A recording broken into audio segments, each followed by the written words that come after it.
Truth is stranger than fiction. I'd heard the saying before, but nothing prepared me for the absurdity of what was to come. My name is Sarah, and I had an experience that defies belief. I met my boyfriend, David, through a mutual friend, and after dating for just over a year, it seemed only natural that we get married. As we settled into our new life together, I moved into his apartment and started organizing our things. We were on the brink of submitting our marriage registration when I was suddenly struck down with a fever and diagnosed with the flu at the hospital. David, ever the reliable partner, assured me, "I'll handle the marriage registration." Trusting him, I left it in his hands. Hours later, I heard David's voice and then a sweet female voice calling out, "David." A wave of concern hit me. Had he brought another woman home while I was sick? But no, it wasn't a fever-induced delusion. David had come back with his mother. She marched straight to our bedroom and called out, "Sarah, aren't you coming out to greet me?" as if demanding a welcome from someone who was clearly unwell. What kind of person was she? I pretended to be asleep, hoping to avoid further confrontation, but her next move was even worse. She yanked the blanket off me and scolded, "You're still in your pajamas." Of course, I was still in my pajamas, because I was sick. "Get up and change immediately. You look disgraceful," she ordered, trying to pull me out of bed.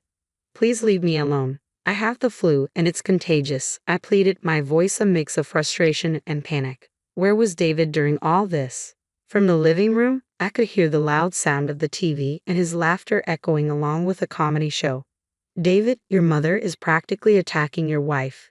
Is this how you treat your wife? Unbelievable. Fine, if you're too sick to cook, I'll handle David's meal. Be grateful, you useless fool," she shouted before storming out. Her cruelty towards someone who was bedridden was nothing short of wicked. "David, I'm making your dinner, okay," I overheard her say. Exhausted by the heated exchange, I felt utterly drained. If you heard, "Why didn't you stop her?" My frustration with David only grew as he failed to intervene and allowed his mother's relentless abuse to continue. Unable to find peace, it took 5 long days for my fever to finally subside. I couldn't help but regret agreeing to marry him. I missed my single life deeply. After a 2-day rest, I returned to work and informed my boss that I was married. With no wedding ceremony planned, I only notified him and the HR department. At work, being something of a loner, my only close contact was Anna, who worked in HR. "Congratulations on your marriage. A week off for the honeymoon? I'm so envious." Anna's teasing smile made me sigh. "I just got hit with the flu and had to endure torment from my mother-in-law." "What? That's hilariously tragic," she said, though I didn't find it amusing at all. She then gave me some instructions. "It's been a week since you filed your marriage registration. You should be able to get some paperwork with your new name and address on it. Go get that sorted and let me know so I can update your details in our system." I listened, trying to keep a serious expression. At that moment, all I could think about was getting a divorce. I hadn't anticipated such a shocking turn of events. After work, I went straight to City Hall to request the paperwork. I was advised to collect it. However, when I looked at the document, I saw my maiden name still printed on it. "What does this mean?" I texted Anna urgently. "The paperwork still has my maiden name. What's going on?" She replied almost immediately, "I don't think your marriage has been registered." Don't tell me, I thought, realizing that what I believed to be a marriage might have been just a figment of my imagination. "I think you're right." Shocking, isn't it? Anna seemed frustrated by the back and forth messages and called me directly. "You haven't been scammed out of money, have you?" "No, the only thing I've lost is my peace of mind. Just in case, you should apply for an annulment. Your husband might be a con artist." "A con artist? The person I've been with for over a year? A con artist?" It seemed extreme, but with his mother's behavior, it wasn't entirely out of the realm of possibility. Taking Anna's advice to heart, I went ahead and applied for an annulment of my marriage. "Aren't you shocked?" Anna asked, still on the phone. I stared blankly into space.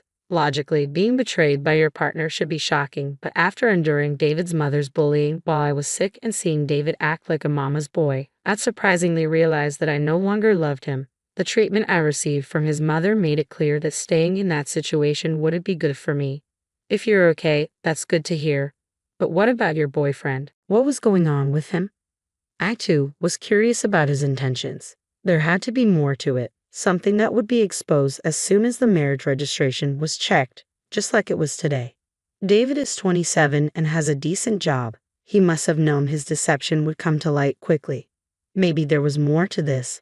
Perhaps he was committing marriage fraud.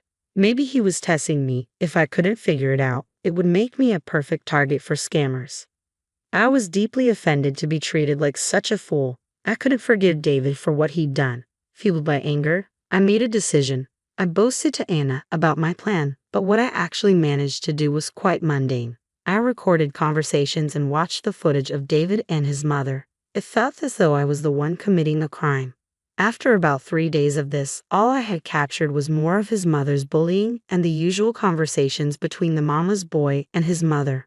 My interest waned, and I grew bored with the lack of solid evidence. Being a detective wasn't as easy as it seemed.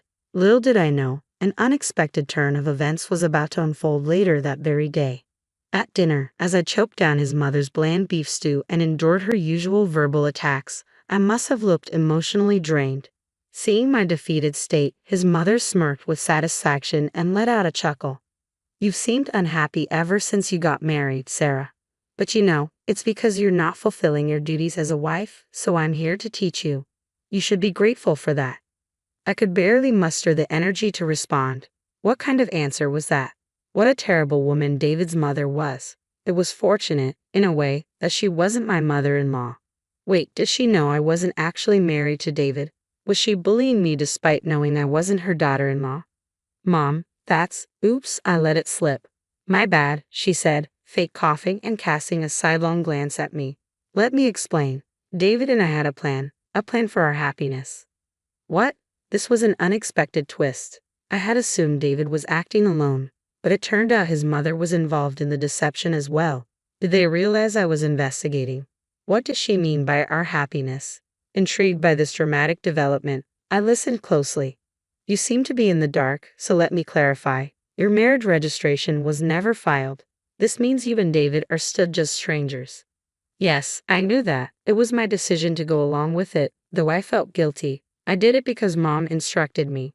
We wanted to see if you were truly right for David. If you turned out to be unsuitable, he could simply have a child with you and then leave.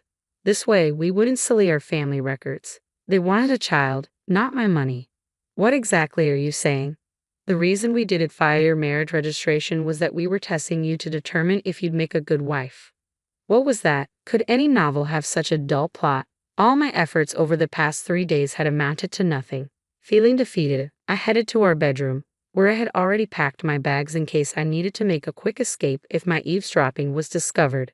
As I gathered my things, David rushed over in a panic. "I never meant to hurt your feelings." "It's okay. Goodbye," I said, avoiding his gaze. What more could I say? Was I really involved with a con artist? It felt like something out of a fiction movie. When I unexpectedly returned home, my parents were stunned. As I recounted the events, they were left speechless, their mouths hanging open. Given the late hour, they told me to get some rest, treating me with an unusual degree of concern. The next day was Sunday, and I spent the night letting off steam at a nearby pub with Anna and a few other friends. By the following morning, I was over it, though I had no idea what awaited me.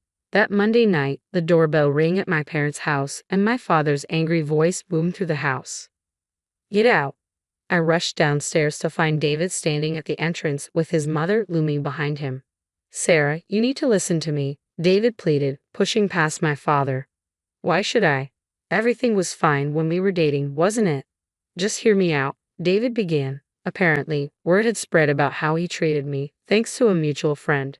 His coworkers, who were also friends of mine, had given him cold stares at work. When he pressed for an explanation, a colleague had confronted him with, "So, you committed blatant marriage fraud?" Now that I thought about it, one of David's coworkers had been at our all-night venting session. David seemed to believe that if he could win my forgiveness, he could also repair his damaged relationships with his colleagues. "I never meant to deceive you. I was planning to file our marriage registration in secret later on." "Really? You thought I wouldn't find out?" "You're not that clueless, are you?" I went to get some legal documents and found out immediately that David's claims were true. He genuinely didn't know about the registration issue. I felt foolish for suspecting something more sinister. As I stood there, stunned, his mother stormed in. "You knew about this and still stayed with David for a few days." Forgive him immediately, and then I'll consider you as my daughter-in-law. Honestly, I couldn't care less about your approval. Even if you begged, I wouldn't want to be your daughter-in-law. What did you just say? Your son is a mama's boy, and your cooking is awful. I'm fed up with your bullying and your petty sarcasm. What? I continued, watching his mother's face turn red with anger. You wanted me to have his child and not ruin the family's reputation. Isn't that a gross violation of my rights? Did you even think of me as a person with feelings, not just a tool? And don't you dare speak to my mother like that. Do you still not understand what's going on? What you did is called marriage fraud. I didn't do anything wrong. You wasted my precious time. Time is valuable, you fool. I nearly grabbed David by the collar, but my father stepped in. Sarah, that's enough. The neighbors are watching. I looked around to see that we had attracted quite a crowd, with neighbors clapping and cheering, "Go Sarah."